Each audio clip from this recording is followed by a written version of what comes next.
Shangyin, Untitled. Under heavy drapes, deep in the hall of forget your sorrow, she passes the long night in fragile, fretful sleep. The lifetime of a goddess drifts by in a dream, as if she were a maiden still, back home without a man. Storms are heedless of the caltrop's delicate stalks. The cassia, by nature, yields its scent to morning dew. Although it's said that suffering for love is futile, what harm is melancholy and a little madness? So this is the 10th and last of the heptasyllabic regulated poems of Li Shangyin included in this collection. And first thing I'd like to say is this poem is very similar in many aspects to the previous one we've read, the fifth. Like that poem, you could view it as a continuation of that one. It's a poem about female love sickness. So the protagonist of this poem is clearly a lady. She's been in love, she's missing her lover, and she's suffering the pangs of love. So this is a very popular topic with Li Shangyin, and although it can be used metaphorically as you know, as an allegory for the frustration of the scholar official who does not encounter the emperor, or does not encounter a patron that is receptive to his talents, I think it can be pretty well be read and even assumed that this poem is meant to be read quite literally without any allegorical overtones in that sense. Okay, so as usual, let's take a look at the poem couplet by couplet. First couplet. Under heavy drapes, deep in the hall of forget your sorrow, she passes the long night in fragile, fretful sleep. So the first couplet really paints for us the scene and all of the background knowledge that we need to know. It very clearly fixes this poem in the genre. It's a subtype of the wakefulness at night poems that we've encountered repeatedly in this anthology. That is to say, we have somebody who is unable to sleep at night. This can be for different reasons, but the most common one is love sickness, the absence of the beloved. Clearly, it's a woman that is the protagonist here. And the way of depicting her, it matches some poetic conventions that were prevalent before the Tang, that is, and we've already talked about those, the Kungtishi, the courtly scenes type of poetry of the Six Dynasties, which generally had these beautiful concubines or emperors, women in their boudoirs, and they were described luxuriously, both the beautiful maiden in the surroundings and the surroundings themselves. And this poetry has a bit of a peeping Tom, a bit of a voyeuristic element, I imagine, of for the reader to be able to penetrate, to gaze at the secluded imperial quarters, at a life of luxury and ease, and at a beautiful woman, which is objectified, as also an object of imperial consumption, and who is, beautiful and sad, like this tristesse, this melancholy type of beauty has also been favored by other peoples, other societies, other cultures. And this trend would also continue after the Tang. It would be revived in what would become the most popular subject matter for the new Zhu poetry that was starting to be composed at the end of the Tang. This was a poetry with very, very strict metrical requirements and connected to music, and in its beginnings associated with the sing-song quarters and the pleasure quarters of the capital. And so the subject matter was romantic, including these abandoned belle type of pieces. So here we've got the woman, and it's a bit like a matryoshka. She's like doubly secluded or triply secluded. Like you have the hall of forget your sorrow. Within that hall, deep into it, we have a bed with its heavy drapes, and within the bed with the heavy drapes, we might imagine the woman, and at the same time, we might imagine her sorrow, her pain, her love sickness, her feelings locked inside her as if in a precious chest. So, you have this recursive image. The name of the hollow where she is, the hollow forget your sorrow, is a bit ironic.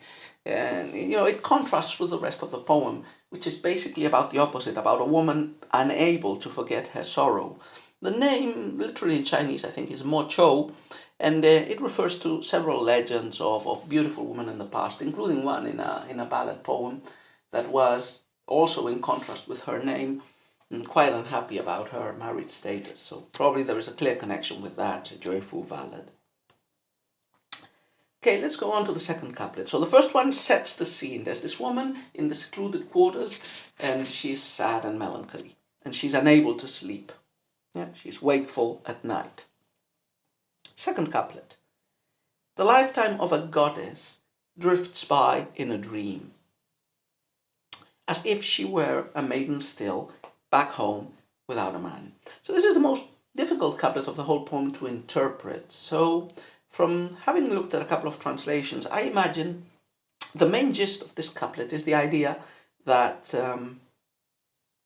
the life of the woman in the past, when she was with a specific man or with men, a goddess is sometimes used as a synonym in some Tang poems for a prostitute or a lady who has experiences with other men. So this lifetime of the past, or you could also take it literally, the life of a goddess, a life of ease and luxury and beauty. All women are goddesses when they're young and pretty. So this lifetime is evanescent. It has drifted away like a dream. There is no longer any real quality, any permanent presence in the present of that life of beauty and youth and love that was in the past. It has flown away like a dream. So even though goddesses are meant to be immortal, that lifetime, that goddess-like lifetime that presumably the protagonist, the female protagonist of this poem, enjoyed in the past, has disappeared, and it now looks from the present grief and from the present situation no more real, no more solid than a dream.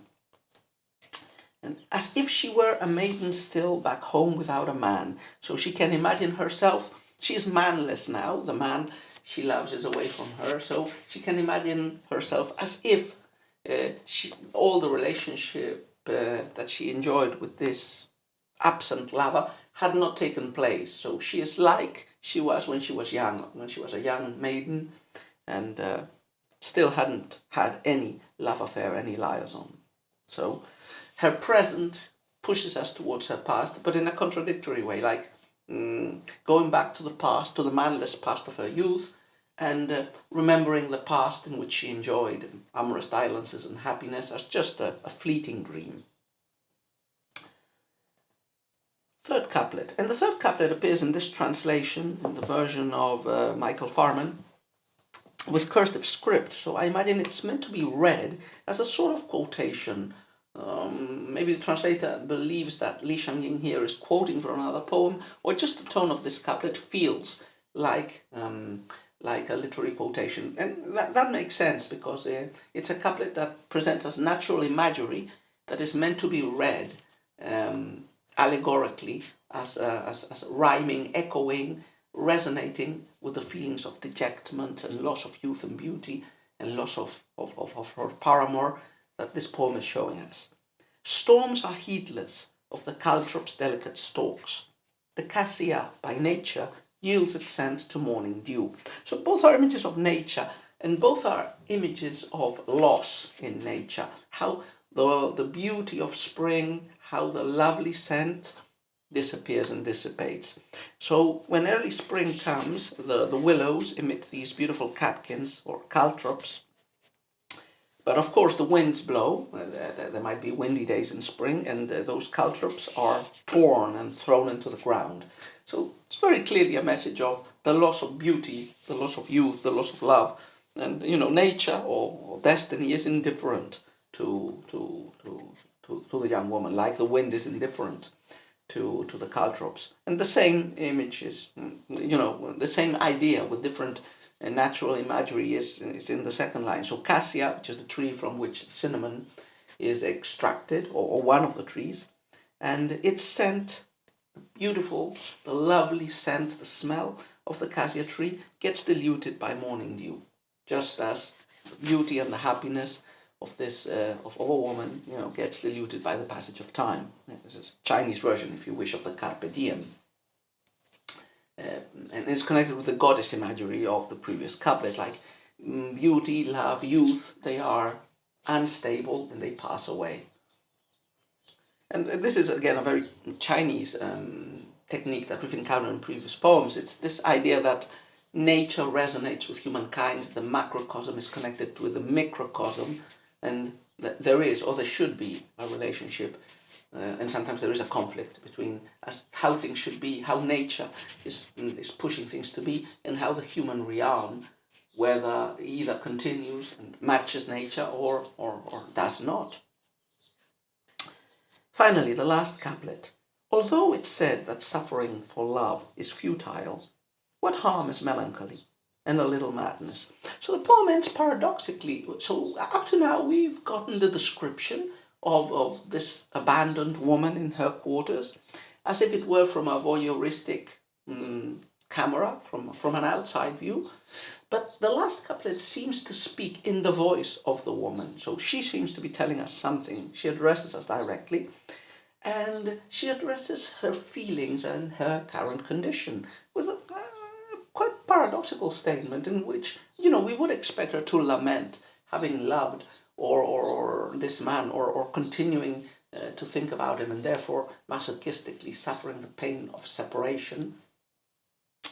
But actually, she seems to relish her situation, at least in some perverse way. She says, although it is said that suffering for love is futile, what harm is melancholy and a little madness? So she seems to be saying that, okay, I'm suffering.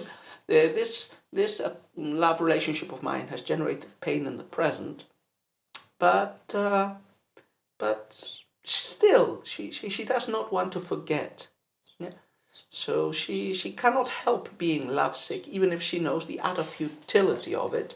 And perhaps in a certain way, she enjoys the feeling, or at least she feels consoled for still keeping those feelings. Some people, sometimes when you've been in love or when you break a relationship, one tends to dwell unhealthily in the memory of the relationship, and sometimes even feel that the pain of separation is, in some perverse or dark way, a value into itself. At least it shows you're alive and that you still care.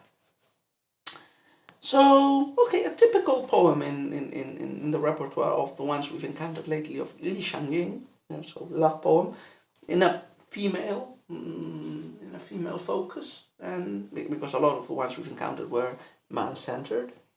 The complexities of the human psychology and of the heart. So to finish, I am going to read another translation, which I've also consulted, and which is James J.Y. Liu's. Remember, he's the great expert in Li Shangjing, who has translated and studied some of his poems into English. So his version goes like this. Deeply sheltered by double curtains in Sanssouci's chamber, lying in bed, she feels the slow, slow passing of the quiet night. The whole life of the goddess is really nothing but a dream. Where the little maid lives, there's never been a young man. The wind and waves do not believe the water chestnut's twigs are weak.